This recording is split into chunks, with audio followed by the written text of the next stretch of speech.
We are live. Good afternoon, everybody. Welcome to this live stream with myself, Piotr Curzon, Geopolitics, just Piotr, and Konstantin Smalyov, or, well, Inside Russia, or just Konstantin. How are you doing, Konstantin, on this fine day? On this fine evening in Tashkent, I'm doing wonderful. How are you? I am curious to see what we will be witnessing at Russia's Victory Day parade tomorrow, and over the next couple of days, the truce that Putin has now told his military to enforce, right? 3-day truce, which he I can give you a preview of that.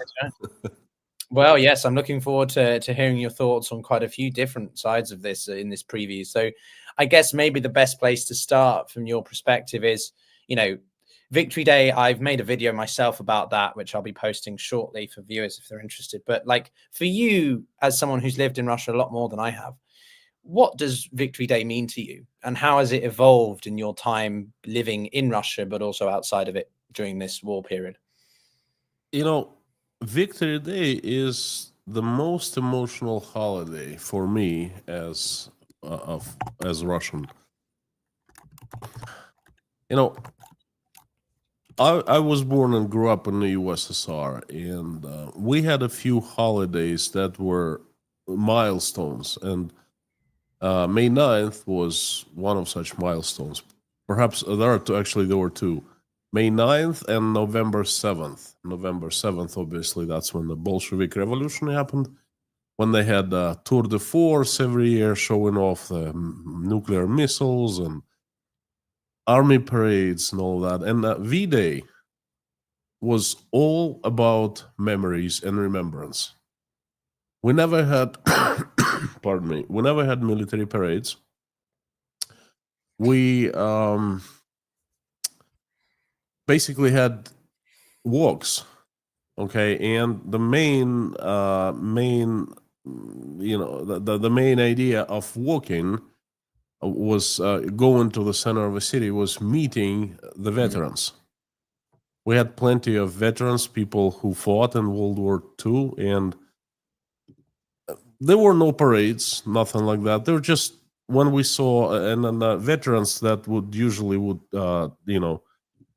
take their medals and put them on.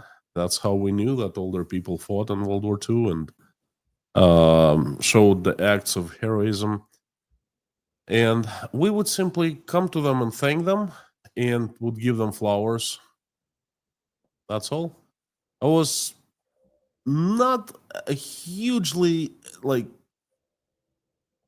televised, not hugely event filled with huge festivities. It was just a day to remember. Okay. My both grandfathers fought in World War II, and they never talked about it. They hated actually talking about World War II. Me as a young kid, there were lots of movies and books about World War II, and I asked my grandpas, and both of them will just not answer my question, said we don't, something not to remember. Okay. I think there was one military parade, if I'm not mistaken, it was 1985, because there was a 40-year anniversary. And I think that was it. Well, 1985 was also a big year because of shifts in Glasnost and Perestroika, no?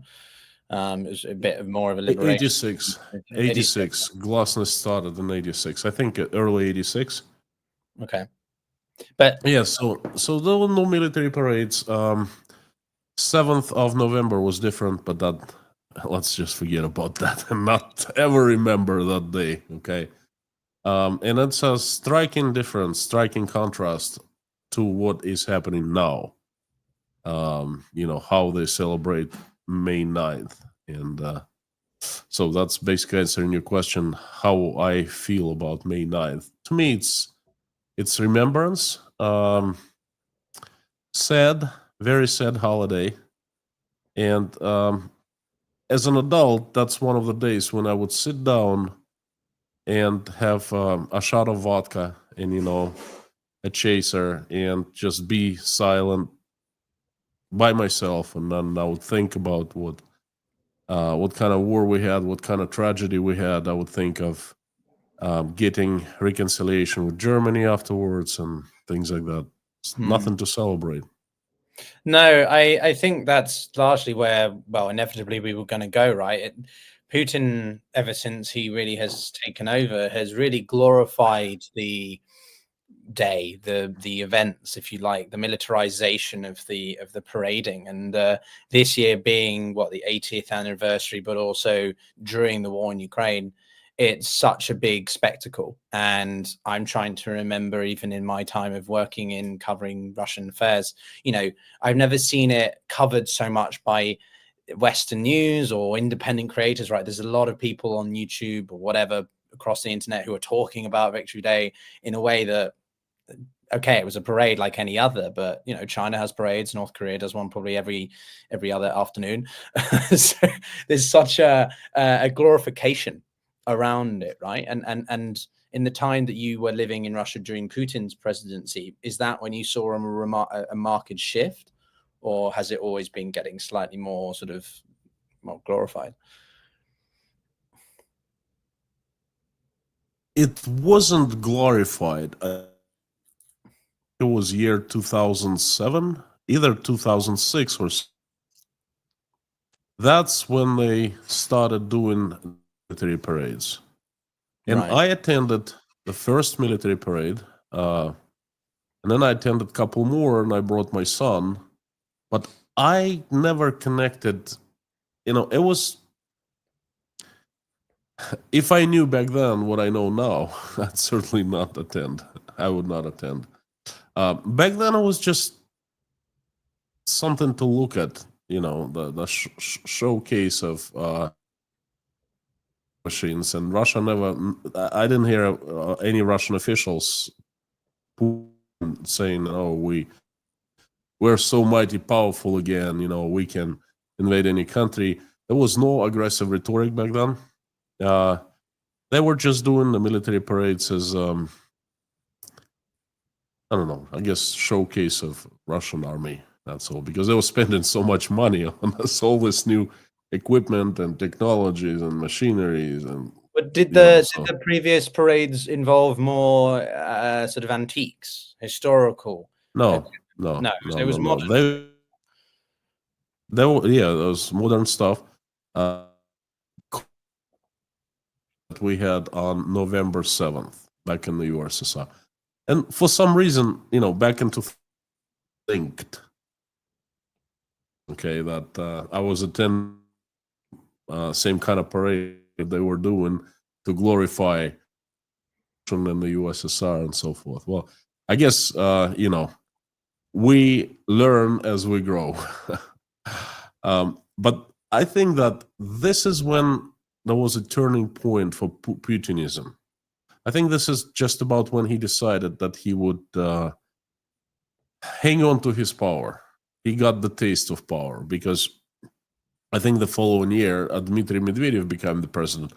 But we all know that he was a puppet of Vladimir Putin. And Putin had this plan of coming back after Medvedev was done with his 4 years. So they started seeding the ideology again. And I think the parade was one of a part of that process of nurturing, creating new ideology. And now we're seeing the results, you know, almost 20 years later. We're seeing that this is not just a parade any longer, but this is kind of this. Pyotr, I don't even know how to call it. It's madness.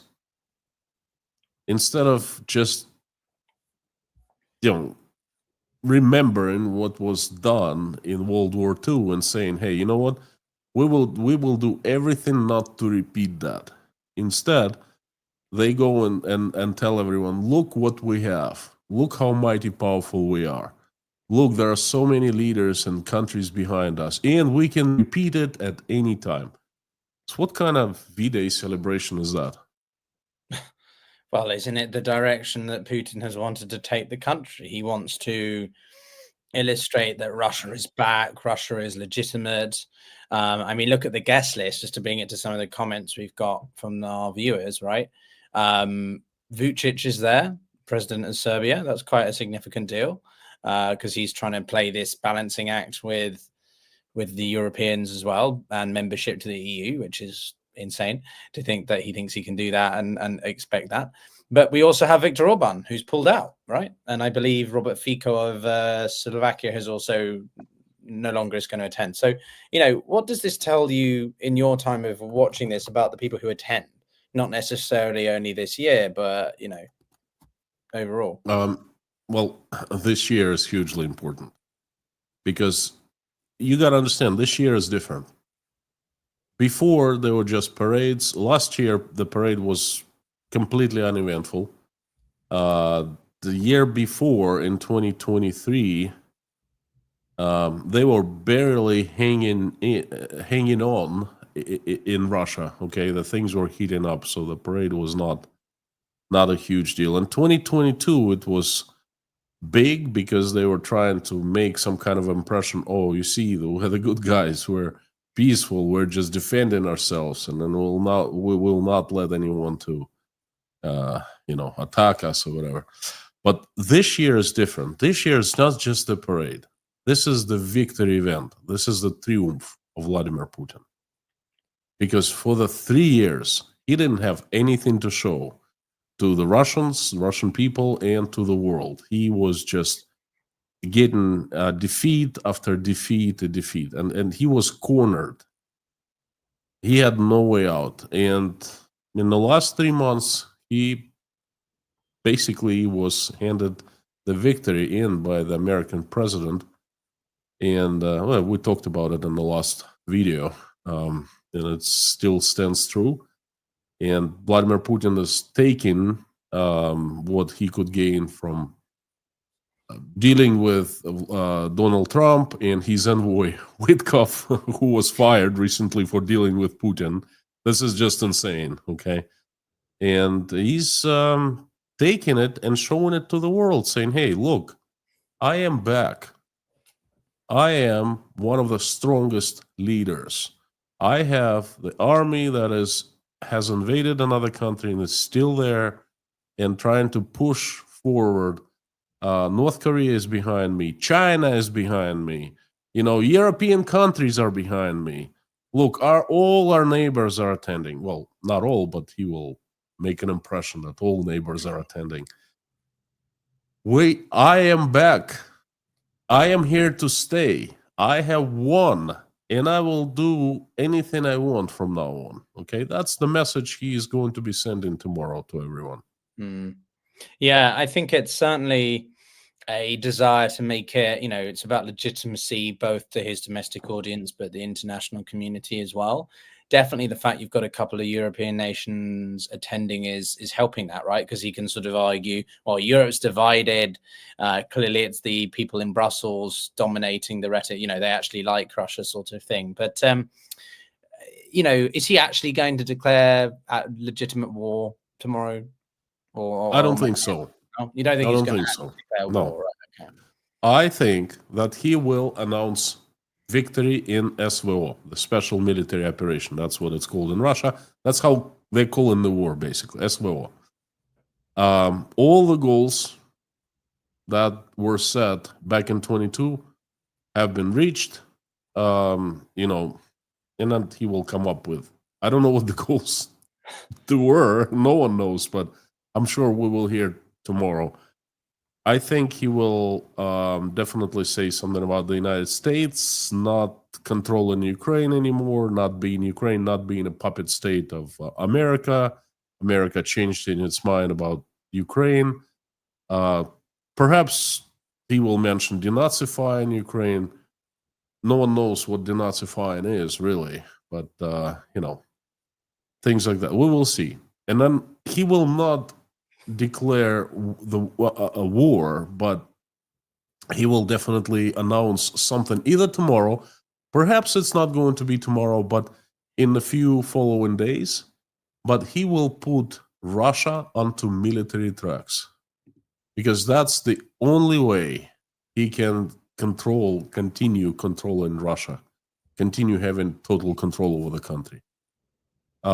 That's going to be that has a lot to do with the economy, with freedoms, with legislation, with laws, with how the government reacts to dissent, things like that. But you seem a lot more confident on the sort of impending doom, if you like, of the Russian economy to an extent that I'm still skeptical of. Because, I mean, obviously it's not great, but I don't know. Why do you think that it's on such a precipice at the moment?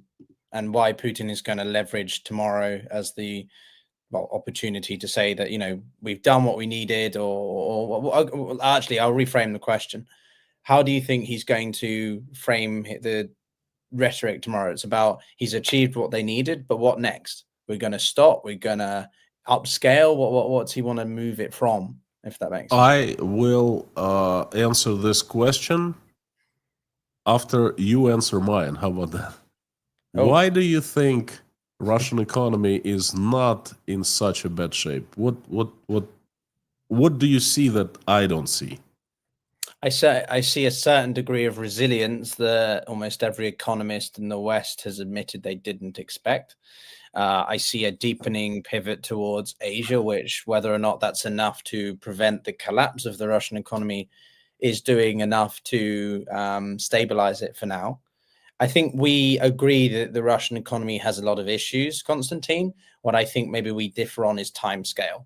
Over how long is it before Russia begins to really show cracks in the economy? Because, some analysts expected it would come in the summer of 2023. Others said the winter of 24. And, it's now, we're entering 25 summer and the Russian economy is still, performing, right? So I think we agree to an extent, but I think the difference is over time. What do you think?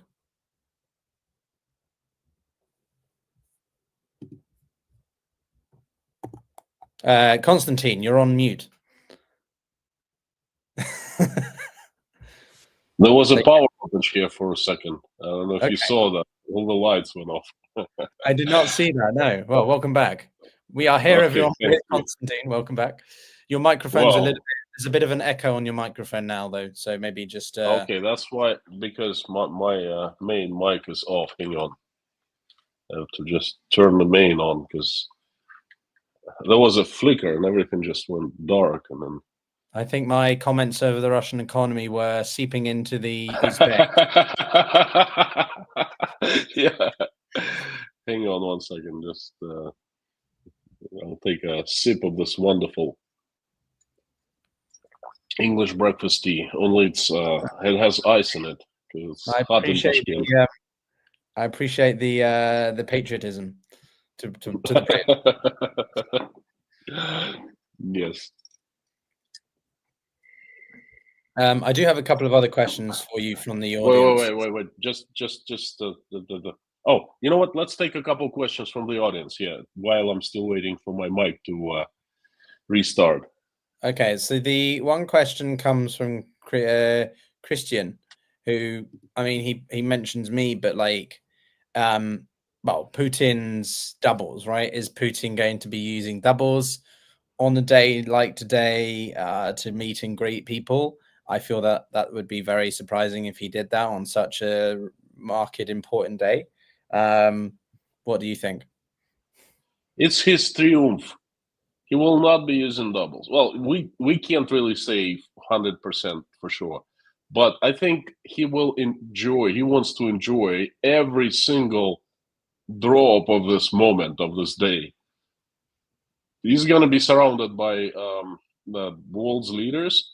And the security measures they're taking in Moscow are just unbelievable. They're shutting down all internet in the entire province of Moscow. Okay, there might be a blackout. They asked Moscovites, regular people, not to get on the streets, and then the center of Moscow will be blocked off. I mean, it's bad. There's no way Vladimir Putin is going to have a double tomorrow.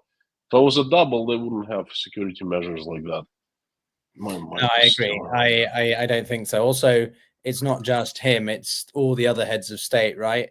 So you're not going to be having President Xi hanging out with the double. That would be quite insultive to his strategic partnership of China. Another question comes from Rogue Bard, quite the name. Do you think the men who have previously been exempted from mobilization will lose their protection? Interesting. So Putin's well, they have lost. They have lost their protection. Can you hear me well? I'm sorry. Your mic is still quite coarse. Your proper one is not connected, or main one. So it's being loaded. Does something happen to it while you figure that out? I'll have a go at the question, Rick. I think that certainly there's going to be a shift in policy over this. Keep in mind, the last time we saw this was at the end of 2022 or whatever, September, October, when Putin undertook what was, well, remember also he called it a partial mobilization, but it was anything but, and also made the most heightened rhetoric around nuclear weapons. And we saw those huge exoduses of a few million Russians, I think. To Georgia, there was about 2 million, half a million or something to Finland, Armenia. Quite a large array of Russians tried to flee, particularly men of working age, duty age. And so those who have been exempted up until now, older generations, whatever, plus 35, 40 age range, could well be, shall we say, enrolled or whatever, put under the classification for mobilization efforts. What I do think is different is that both sides have a manpower issue, but especially Ukraine. And so Putin's emphasis might not necessarily be on manpower, because that's the one thing that Russia just outstrips Ukraine on. So he can be a little bit more liberal with the kinds of people he chooses, whether or not they have been exempt. But I think there'll certainly be an overall policy change, yeah. But Konstantin, are you back with us? I would like to add to that. Hang on. Looks like my mic is... basically, there was so-called immunity from mobilization for highly skilled workers, right? Such as IT people, anyone who is needed to work in Russia. But as of March 21st, I believe, they nullified, by special order from the parliament, they nullified all immunities. So there are no immunities, and Russia is ready for another mobilization at any time now. Will there be one? We don't know. Well, the thing is, it's a hidden, slow mobilization. It's been happening for 2.5 years now. It hasn't really stopped. Will it intensify? I think it will. I disagree with manpower. All Putin has is manpower, because everything else is not working. There are numerous reports from the front lines that Russian soldiers and officers that they need help, they need food, they need ammo, they need weapons. They don't have anything. They don't have supplies, and I think that's it's a big mess in the Russian army. So the immunity is off. That's a definite. Okay. Next question from, where's his face at? M. Gabor. Can Ukrainian drones penetrate Moscow air defenses? Well, I mean, in a very simple answer, the Ukrainian drones have already penetrated Moscow airspace. Can you hear? There we go. Wow, it sounds like he's you're in this perfect studio. But I was just saying that yes, they can. They've already struck the Kremlin in the past couple of years. But I don't know how that's changed now. We obviously have seen increasingly Ukrainian drones and incursions into Russian airspace. And this seems to be the Achilles heel of Moscow, of the Kremlin, are the drones. This isn't a military conflict around sort of artillery fire and such.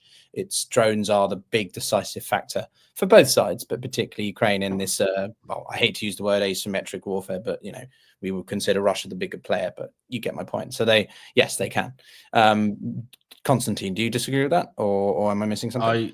I apologize, but I missed the first part. That's something about Ukrainian drones. The question's on screen. Can they penetrate Moscow air defenses? Well, in theory they can, but like I said, the measures, security measures that are being taken right now, implemented right now, are just unprecedented. They have put all the janitors all street sweepers, all plumbers, all electricians on the streets, they gave them binoculars, and everyone is just looking up at the sky, searching for the drones. Drones are being seeked and monitored and shot by helicopters. Hasn't happened before. I saw footage today. They shot down one helicopter near Moscow, one drone by helicopter near Moscow.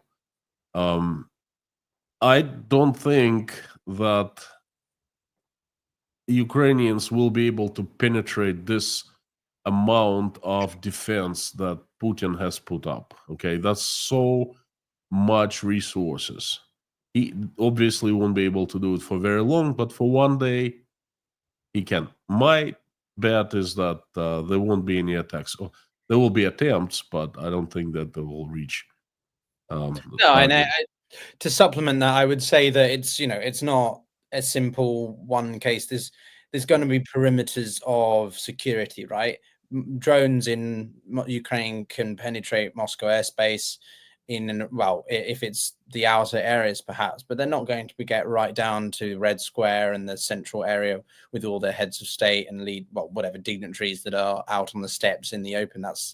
I would be absolutely amazed if the Ukrainian intelligence services have managed that. Though that being said, we have seen a few rather random explosions here and there that the Ukrainians have managed to pull off in the past. Two drones, they blew up the Kremlin. They tried to blow a building. The two explosions. They smashed right into the Kremlin. No, that was in May 2023.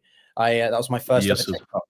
I remember that because it was my first ever TikTok. So, but yeah, no, I think that also keep in mind there was the loss of the general back in December. Was it December, January, or whatever? One of the senior military officials by Ukraine in the past few weeks. So yeah, they can do it occasionally, but on a day like today or tomorrow, rather, it's. I think that's the security is unbelievable right now.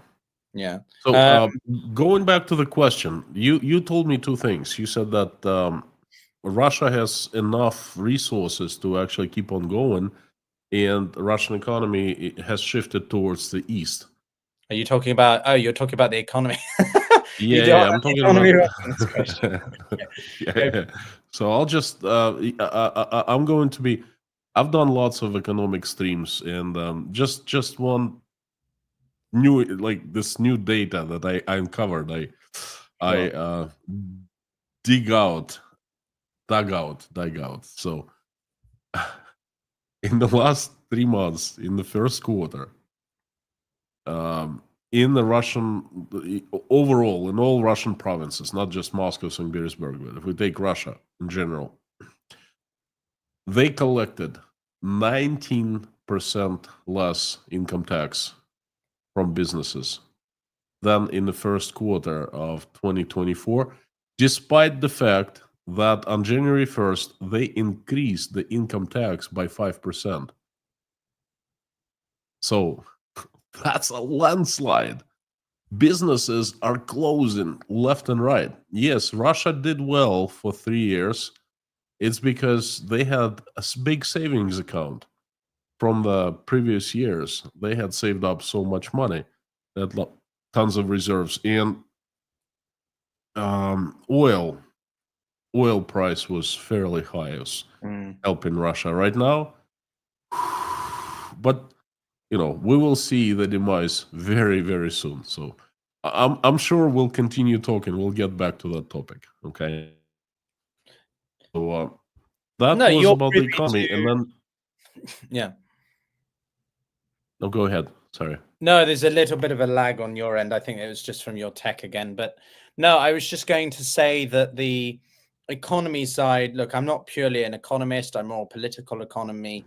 And there's no denial of the headwinds that Russia has been facing. That kind of information is significant. I am aware of the fiscal changes that the Russian government have been making in terms of raising taxes and cutting spending in certain oblasts.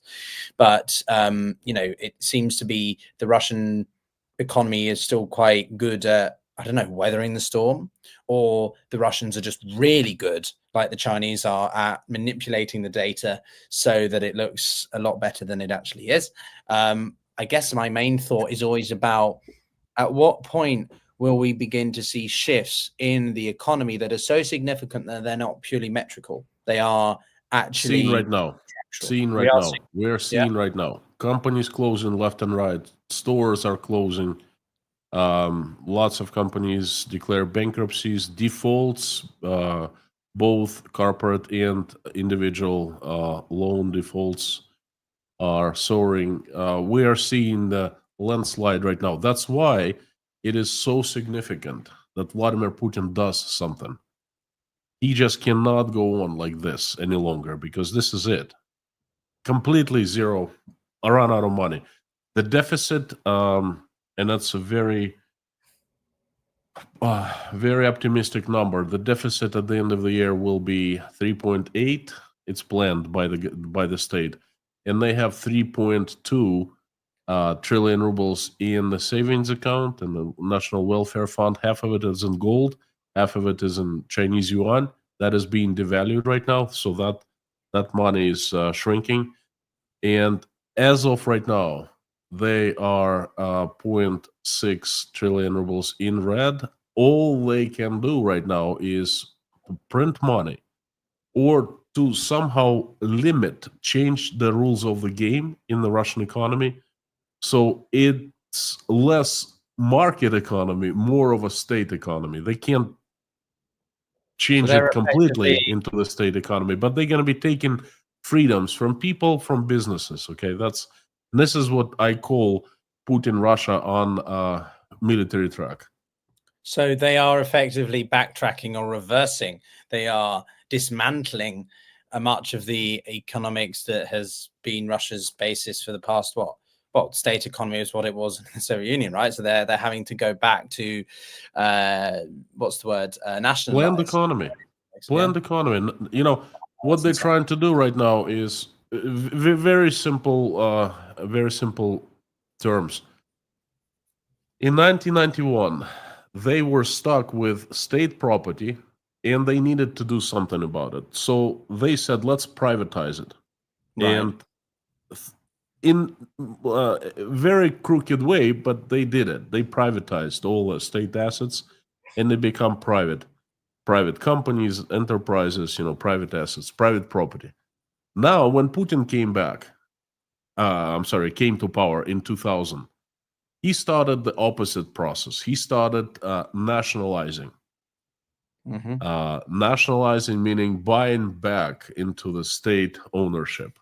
At first, they were buying back. Now they're just taking it by force, stealing, in other words. Okay, in the last 3 years, it's been pretty terrible. And what they're trying to do next, the next stage will be another privatization. What they're going to do, they're going to freeze either all savings, all deposits in commercial banks of regular Russian people, or partially freeze and say, look, we're going to take your money, but we're not just going to take it. We're going to exchange it for shares of the state companies that are basically worthless, right? So you will be investors. Your money is going to be safe with those companies and they'll be working for you. And this is how they're going to be taking some money and infusing more money into the economy. That's the only way they have left, along with printing money, okay? But of course, you cannot freeze the bank accounts, bank deposits in a regular economy. You just can't do that. You need some kind of a militarized economy with a certain rules. Say, hey, it's not our decision, but we are forced because there are enemies all over Russia. And if we don't do that, then it's going to be so bad. We will lose our sovereignty. The enemy will win. And this is, I think, Putin will be taking Russia into that direction.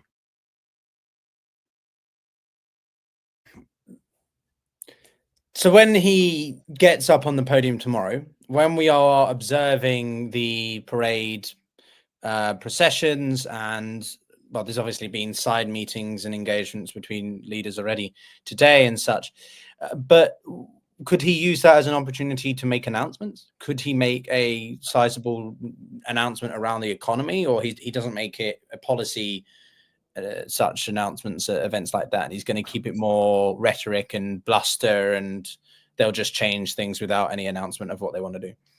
I think he will deliver the victory speech tomorrow.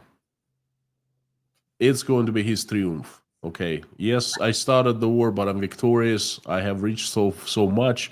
We've reached all our goals and so forth. That's he's going to deliver that one way or another. Perhaps not in a direct speech, but in a message.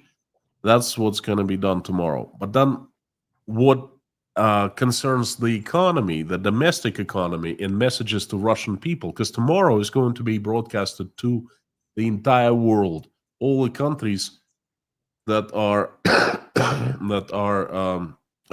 possible members of the Russian sphere of influence, like African countries, they will be watching, definitely. The European countries will be watching. So that's going to be the international show. The domestic show will happen later, but not too much later, within days. He will deliver the message to Russian people about the economy, changes in the economy. And I think the number one event will happen is Russian ruble will be devalued right after the May holidays, right after this entire V-Day celebration is over with. Okay, and he will deliver this message to the Russians, perhaps directly in a direct speech, perhaps through talking to the vice president. Sometimes he does that, talking to the government, to the ministers, and so forth. But that's going to be delivered to the Russians. Interesting. Yeah, I don't think anything's going to happen substantively during these days. I think he's also going to be taking stock of the 3-day truce, because this is actually the longest and first really proper truce. The first one, or the earlier one in Easter, was it was 24 hours and not really even adhered by. I do get the sense that Putin's actually not going to, I don't think all fighting is going to stop. I think there'll still be sabotages and raids or something like that, but not necessarily actual full-scale fighting. But yeah, I think tomorrow is going to be quite remarkable. And what do you think on the diplomatic front? Like, you mentioned I mentioned the pivot to Asia, right? And the reason I say that is because Russia is really trying to deepen its ties with Vietnam, with North Korea, with Myanmar to a lesser extent, obviously China. Interestingly, we do have Lula of Brazil, which is in attendance. He's probably the biggest standout apart from Vucic or the European nations being there. So you disagree with Putin trying to pivot to Asia, or you think he's doing it for different reasons to the ones that I mentioned? I don't disagree, neither agree with him. Okay, I simply state what I see and analyze his actions and the results of his actions. He has tried to reach out to turn the country to the east, and that was a great hope back in 2022 when the war started. Very few people were expecting the war, and everyone was kind of dismayed, didn't know what to do. Russian officials were clueless, and then they were throwing out different suggestions, and the consensus was, okay, we're done with the West, we're turning to the East. The Eastern countries will save us and we'll help them with our resources. Nothing's happened. They tried. They started with China. First thing they tried was in June 2022 when Russia was kicked out of SWIFT, the banking system. They went to China, and there was a lot of hype on Russian media how Russia is going to create a new system with China that's going to compete with SWIFT. And the Chinese basically told them no. They came back, and no one has heard that ever after. Like, they had never talked about it before. I remember, because I was I write everything down. I keep track of everything they do. So the Chinese snubbed them. Then the Chinese snubbed them again by refusing to take payments from Russian banks for goods made in China later on, year after. There was a very interesting and emotional speech by Moscow Mayor Sergei Sobyanin back in 2023. There was an economic forum in Moscow, and he was one of the speakers. And he was asked of what's going on with the East, and he kind of lost his cool. He was very emotional, and he said, "You know what? We are failing to reach out the East because no one, we are not needed to anyone in the East. All they want to do is to sell their goods at a premium to us, higher price than they sell it to everyone else. And when we ask for technologies, they refuse to sell us technologies. They just want to sell finished products. That's all. No one is waiting for us in the East." And I agree with Sergei Sobyanin. I think he put it down very nicely.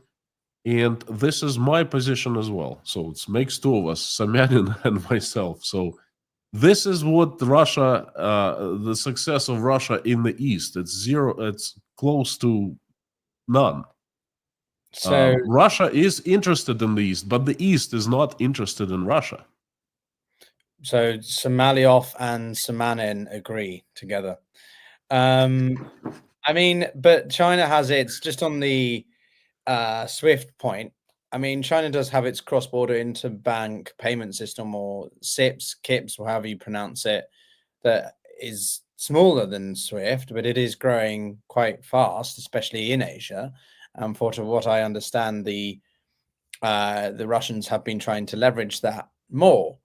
So, and generally trade between these two has been growing bilaterally in terms of their respective currencies, right? You said that Russia holds half of its reserves in US Chinese renminbi. So isn't Russia trying to make calculated risks here? Peter, in 2022, in 2023, the trade between China and Russia grew by a great deal, and it dropped in 2024 by a great deal, and it's even lower now. Trade is on the decline. There is a huge problem with importing the Chinese goods right now because the Chinese are putting obstacles for the transport companies to cross the borders. They simply delay or refuse to let shipments out of China to Russia. That's the fact. They are building a new railroad. Well, they've launched the new railroad around Russia into the European Union through Kazakhstan and Azerbaijan, I believe. Yeah. So China is distancing itself from Russia. There is no growing trade. There is no improving relations. No, I strongly disagree with that. Well, I didn't say improving relations. I simply gave an example where the Russians and Chinese are trying to de-dollarize and offer alternatives to the international financial system. I think we know that the Chinese and Russians have their limitations in their relationship. It's more of a marriage of convenience than anything else.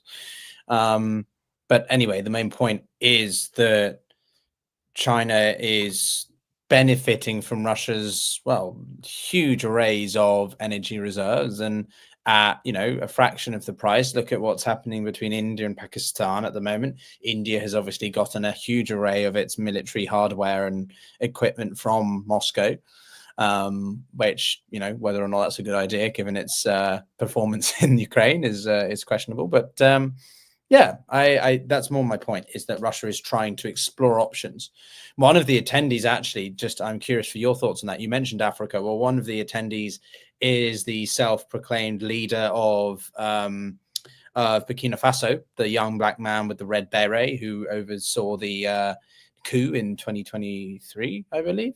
And, you know, Russia has been really trying to, expand its presence in sub-Saharan Africa. So is that somewhere that Putin could try to leverage? It seems a little bit out of place given Putin's focus on, well, nearer abroad, but Africa.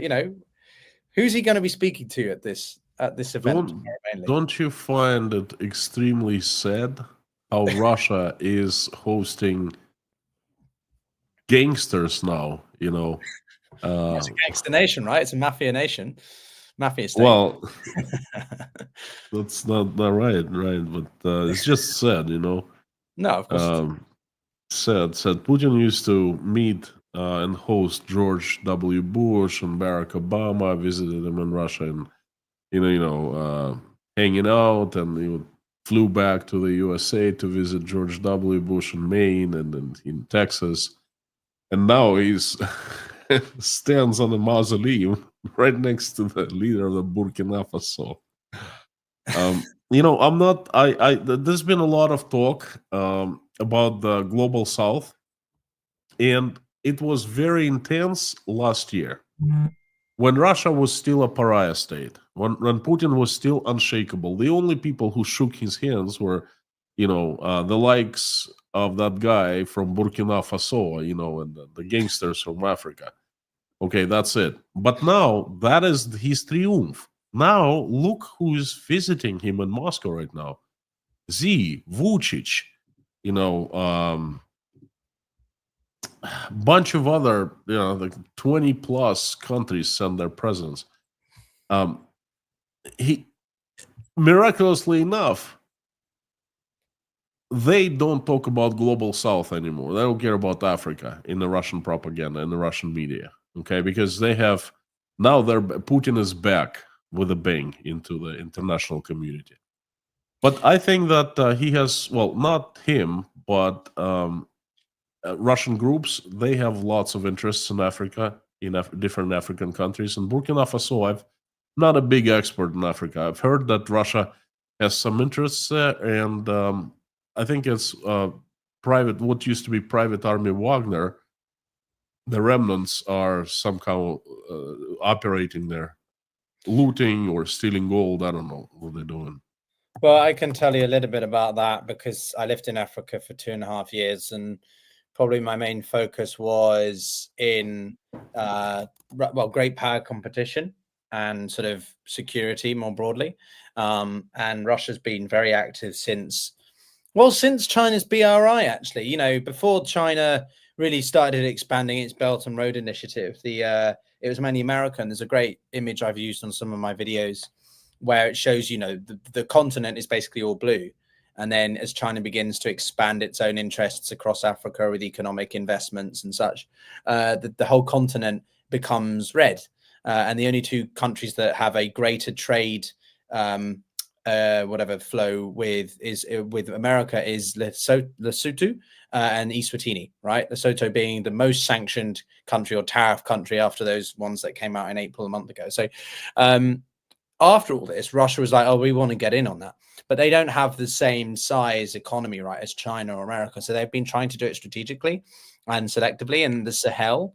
So Chad, Central African Republic, where there's actually a statue of Wagner, I believe. Then Burkina Faso. Russia's been really building up its military presence there. And Sudan, with its civil war, there have been tries by Moscow to secure a port in Sudan, which would make it a very useful strategic hub, relative to Djibouti and the many countries that have military bases in Djibouti. Russia also has its military facility in Libya.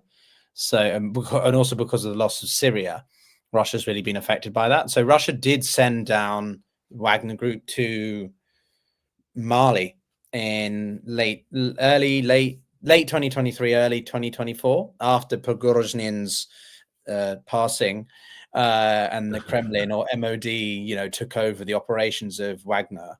They sent a bunch of them down to deal with the Islamic jihadists in Burkina Faso, Mali, and Niger. And these three countries, basically, particularly Mali, the Wagner Group have been overrun by the Islamist jihadists in the area. So what it did was reveal the inefficacy, the incompetence of Wagner without Prigozhin, at least. So yeah, there's not been much if it was going well, Russia would obviously, Putin would be celebrating it and there'd be much more about it. But yeah, it's not been great. There was one article, I think, from Al Jazeera or a couple of others that I read a few weeks back, and like there was images of Malian soldiers finding Wagner troops like dead and, you know, disemboweled or whatever, dismembered. So yeah, it's pretty revealing that Russia just has, it's not gone well in Sahel, but Russia definitely does try to, you know, build its presence in certain parts of the continent, which yeah. So maybe one thing I have heard from some colleagues of mine in the African field is that the states from Africa visiting for tomorrow are going to be trying to, you know, talk about Wagner and what they can get in terms of improvement, because if Russia's not doing well, I mean, there's one last point, and then I you know, I'm curious what you think, but one person I spoke to even said that sort of some of them may be offering their troops to fight in Ukraine, as we've seen, because we know North Korea has obviously admitted that they have troops on the field, in the field. So Burkina Faso may be sending troops. I don't know. There's some news for you. Oh my gosh! I think all the you know, secretaries general of the past are just laughing right now. Okay, Burkina Faso is helping. It's offering Russia a hand of help. It's just, how low can you fall? Yeah. But you know, I like what you said. Thank you. It's very interesting. And you said that Wagner has been incompetent. Incompetence is the word, not just for Wagner, but for the entire Russia, for Putin's system. Sure. I was trying to keep it, you know, targeted to the focus of my point. But yes, the Wagner Group are now under the governance of the MOD. But when they first were taken over, it was still, you know, the previous defense minister, Shoigu, who I consider to be quite a big idiot. He's now what, the national security head of the council or something. I can't remember. He was basically, you know, shifted sideline. He's been sidelined. Yeah, basically. So, yeah, I'm curious to see what foreign results come out of this, what impacts from the foreign policy come out for Russia and the countries it seeks. You might see a couple of policy announcements of that, or agreements, you know, renewed commitments of whatever. But yeah. My idea was they came to ask for money from Putin, and he usually gives money. But you know, it's even a greater idea. It's they offering help, soldiers or whatever. Doing well for him. Yeah, exactly. But Konstantin, I know we have a slightly shorter but sweeter, or short and sweet session together today. So as a way to sort of wind down our conversation, what would you encourage people to look out for? Any, you know, permanent takeaways? You know, what would you emphasize for our viewers? Just look at the show. I suggest everyone look at the show tomorrow, and watch closely. Watch closely for the announcements. Watch closely for the message Putin is going to be sending, directly or indirectly. Watch how he's going to declare victory over everyone, over the West. How he's going to declare that Russia is great again and strong again, and you know, everyone shakes hands with him.